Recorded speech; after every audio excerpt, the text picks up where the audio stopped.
Di puncak kami bersuara, di pelosok kami didengar dari kawasan Catuspate Puri Buleleng 91,2 Radio Nuansa Giri FM. Selamat pagi dan semangat pagi keluarga Nuansa Giri FM dimanapun berada. Berjumpa kembali bersama saya Meta Riawan. Tentunya dalam acara Obras, obrolan bersama narasumber, edisi Selasa 12 November 2024. Adapun topik yang kita angkat pagi ini, bangkit sejahtera bersama Yayasan Sosial Mara Jingga.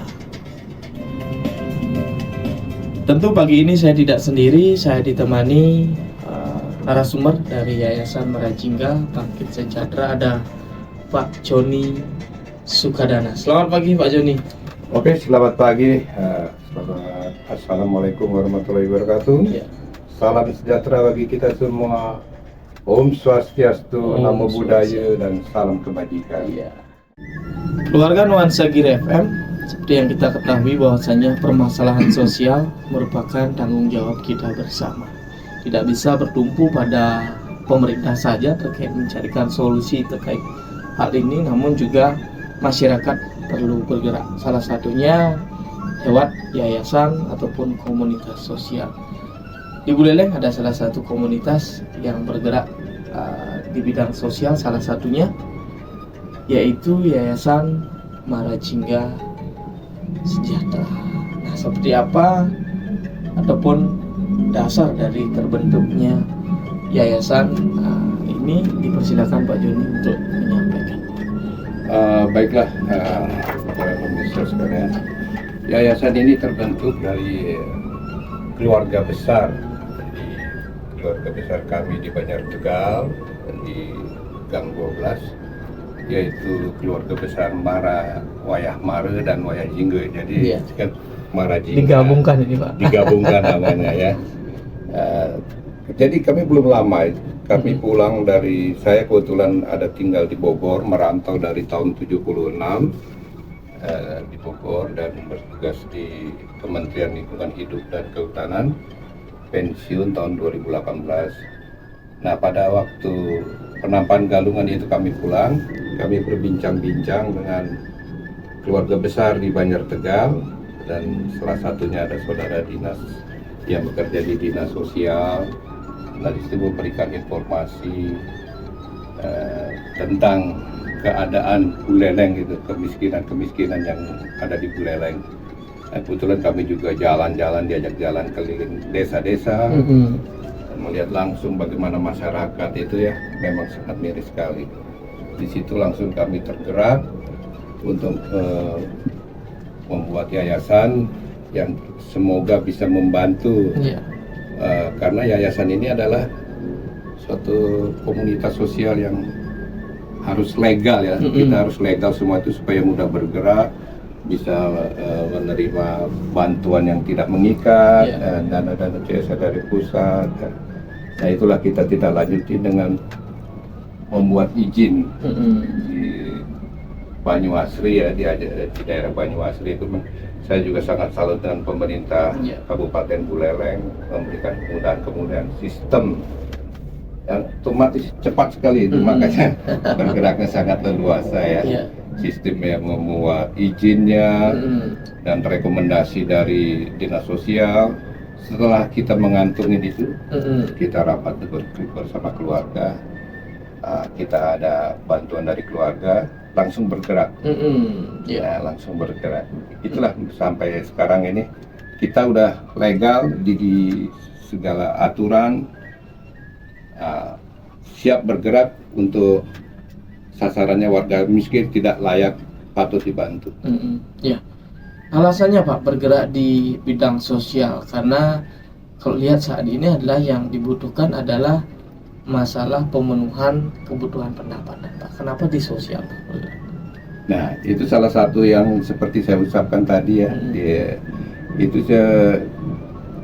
kenapa orang itu miskin? Ya, tentunya kan pendapatan ekonominya kurang. Bagaimana kita solusinya supaya mengurangi beban pengeluaran di orang miskin itu, bagaimana caranya ya itulah patut kita bantu. Yang patut dibantu itu terutama yang dari bawah itu yang miskin ekstrim itu, miskin ekstrim, karena secara realitanya kami sendiri juga melakukan turun langsung ke lapangan, lihat orang lansia yang sudah tidak mampu. Bahkan ada yang satu rumah itu isinya cuma satu kamar, tapi dihuni oleh 6 itu dari cucunya semua ikut di situ. Itu kan tidak layak huni. Jadi kita berikan bantuan berupa RST, jadi rumah sejahtera terpadu. Dan samping itu kita juga pikirkan bagaimana ke depannya, apa diberikan keterampilan khusus. Nanti kita kasih modal banyak, seperti yang paling gampang bikin canang, nanti pelihara ikan, nanti ikannya kita pasarkan di mana. Jadi supaya orang miskin itu bisa bangkit dan punya harapan yang baru. Gitu. Nah, kemudian tentu ada syarat-syarat dari Marajingga sendiri terkait dengan orang yang akan mendapatkan pendampingan bantuan ini, Pak. Seperti apa? Syarat-syaratnya itu semua kita dapat input dari ini dinas sosial langsung, dan dinas sosial langsung, karena kebetulan juga saudara kami banyak ada yang kerja dinas sosial, jadi ada kerjasama kolaborasi gitu. Nah, gitu. Berarti tidak ada syarat khusus, yang jelas sudah memenuhi persyaratan dari dinas sosial. Iya betul, iya.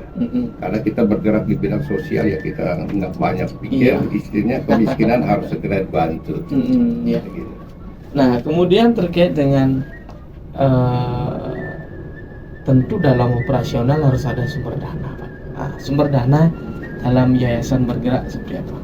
Ya, itu sudah pasti ya, namanya semua kita ini ya harus ada biaya operasional. Selama ini kita baru dibantu oleh keluarga besar dan juga sahabat-sahabat juga yang memberikan donasi-donasi, dan artinya semua bantuan yang masuk ke yayasan itu tidak mengikat, jadi tidak menjadi ikatan politik. Nanti harus kamu saya bantu, nanti pilih saya, itu tidak ada, jadi harus bebas, tidak mengikat. Dan kami juga mengundang untuk warga masyarakat di sini untuk bisa menyumbangkan, artinya apanya, sebagian lah untuk di yayasan, nanti kita salurkan. Karena di yayasan ini setiap tahun nanti diaudit ya, diaudit terbuka untuk umum, oleh audit umum. Jadi nggak ada rahasia-rahasia itu nanti kita terbuka gitu. Ya, semenjak didirikan, kalau saya lihat dari penjelasannya kemarin adalah di 11 September 2023 dan perubahan di 2024. Apa kegiatan yang sudah dilakukan? Sejauh ini saya sudah membangun rumah sejahtera terpadu di daerah Ularan sendiri, yaitu keluarga Bapak Supraman itu. Daerahnya itu dekat ini jauh sekali ya, dekat Bendungan ya, Titap itu ya. Nah, di situ kita bangun, sekarang mungkin sudah 50%. Dan di daerah Bejuni, di Padang Teling ya. Padang Teling di situ juga ada kita bantu. Semua itu udah 50%. Mudah-mudahan seminggu ini bisa sudah selesai semua. Nah, tidak terbatas sampai di situ saja. Nanti kita berikan modal untuk berusaha supaya bisa ke depan itu, artinya ada harapan lah gitu. Nah, kalau berbicara kemiskinan tidak bisa terlepas dari dua faktor, penghasilan dan juga kesehatan. Nah, bisik-bisik juga saya kemarin mendapat informasi bahwasanya Marajingga ini memfasilitasi rumah, sehingga bagi warga Buleleng yang ingin berobat ke Denpasar atau ke rumah sakit Prof Ngurah ataupun rumah sakit Sanglah itu, seperti apa, Pak? Iya, itu juga serba dadakan ya. Namanya kita bekerja di bidang sosial, apapun yang kita temui di jalan, selagi kita mampu, kita harus siap. Kita pokoknya harus siap semuanya. Jadi kebetulan yang kerja di dinas sosial itu memberikan informasi bahwa selama ini ada pasien-pasien yang harus berobat di Denpasar, karena rujukannya dirujuk ke sana ya, seperti umpamanya berobat yang keras-keras gitu ya, perlu di kemo, di apa, ya itu kan, itu harus bolak-balik itu. Bolak-balik itu dia tidak bisa, ini banyak menghabiskan ongkos gitu. Nah, tentu juga itu menjadi pemikiran buat kami untuk menyiapkan rumah singgah di sana. Nah, rumah singgah di sana itu kita antar juga, kita siapkan kendaraannya. Nah, nanti itu ya didaftarnya melalui dinas sosial. Rekomendasinya ada dari dinas sosial. Begitu. Nah, siapa saja yang bisa mendapatkan fasilitas ini? Ya tentunya buat kaum fakir miskin yang sudah ada rekomendasi dari dinas sosial. Dari dinas sosial juga mendapat datanya dari desa-desa yang ada pendampingan PKH-nya. Ya itu, begitu. Baik, keluarga Nuansa Giri FM, berbicara masalah sosial, Pak, tentu saja tidak akan pernah ada habisnya. Masih banyak PR. Yang habislah waktu perjumpaan kita.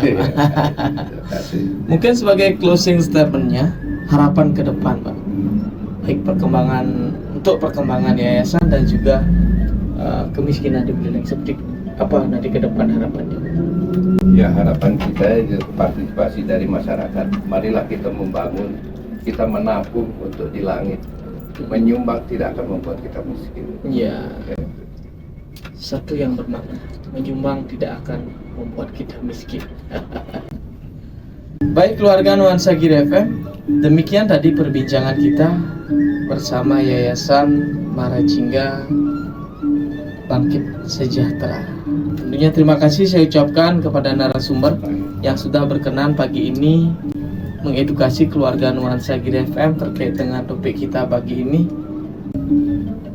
Akhir kata, saya Metariawan pamit undur diri dari ruangan Anda. Saya ucapkan selamat pagi, semangat pagi, dan selamat beraktivitas.